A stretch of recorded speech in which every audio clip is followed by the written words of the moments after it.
দর্শক আপনারা সবাই কিন্তু আমের ভিডিও বলে কিন্তু পাগল করে দিচ্ছেন। আসলে এই যে দেখেন, এগুলো সম্পূর্ণ কিন্তু আমের আড়ত। এটা নওগাঁ জেলার সাপাহার।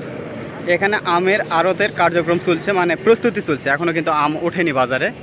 এই যে এখানে কিন্তু আসলে গাড়ি ঢোকে না আমের জন্য, এখনও কিন্তু আম বাজারে ওঠেনি। এই যে দেখেন বাঁশ, এগুলো চারপাশে সবই কিন্তু আসলে আমের আড়ত, সবই এগুলো আমের আড়ত।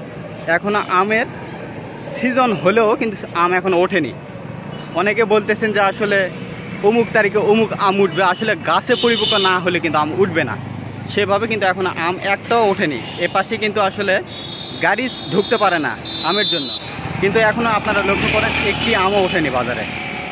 আসসালামু আলাইকুম, আশা করি সবাই ভালো আছেন। আমি কিন্তু এখন নওগাঁ জেলার সাপাহার উপজেলা অবস্থান করছি। এখানে কিন্তু সবচাইতে বেশি আম উৎপাদন হয়ে থাকে। তো আপনারা অনেকে কিন্তু বলছেন যে ভাই আমের ভিডিও দেন। আসলে সত্য কথা বলতে আম কিন্তু এখনও বাজারে ওঠেনি।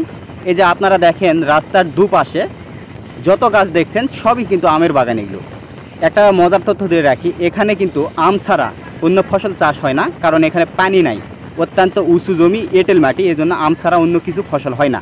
এক কথায় নওগাঁর আম এই জন্য সেরা বলা হয়ে থাকে। এখানে কিন্তু মাটি মানে রসালো মাটি না, এঁটেল মাটি, অন্য ফসল হয় না, এই জন্য কিন্তু আমের উপরে নির্ভর করতে হয়। এই জন্য এখানকার আম কিন্তু অতি মিষ্টি হয়ে থাকে। তো যাই হোক, আপনারা কিন্তু আসলে আমের ভিডিও চাচ্ছেন, আম কিন্তু এখনও বাজারে ওঠেনি। কয়েকদিন পর কিন্তু আম উঠবে। অনেক জায়গায় দেখা যাচ্ছে যে আসলে দিন তারিখ আগে থেকে ঠিক করা হয়ে গেছে, কিন্তু আসলে আম যেহেতু গাছে ফলে, পরিপক্ক না হলে কিন্তু গাছ থেকে আম নামানো যাবে না। তো অবশ্যই 8-10 দিন পরে কিন্তু আপনারা বাজারে আম উঠবে এবং আমের ভিডিও পাবেন। কেমন দামে সরাসরি এখান থেকে পাইকারি হচ্ছে সেটা কিন্তু অবশ্যই আমি জানিয়ে দিব। এই যে দেখছেন রাস্তার পাশে, এগুলো কিন্তু সম্পূর্ণ আমের আড়ত, শুধু আমের আড়তই। এগুলো কিন্তু এখন আমের আড়তগুলো তৈরি করা হচ্ছে, এখনও বাজারে আম ওঠেনি। মোটামুটি 8-10 দিন পর থেকে কিন্তু বাজারে আম উঠবে। এখানে কিন্তু আসলে মোটামুটি 3-4 কিলোমিটার দূরত্ব থেকেই গাড়ি থেকে নামতে হয়, কারণ এখানে আমের জন্য ঢোকা যায় না। সবচাইতে বেশি আম উৎপাদন হয় এই জেলাতে এবং বেশি পাইকারি হয় এখানে।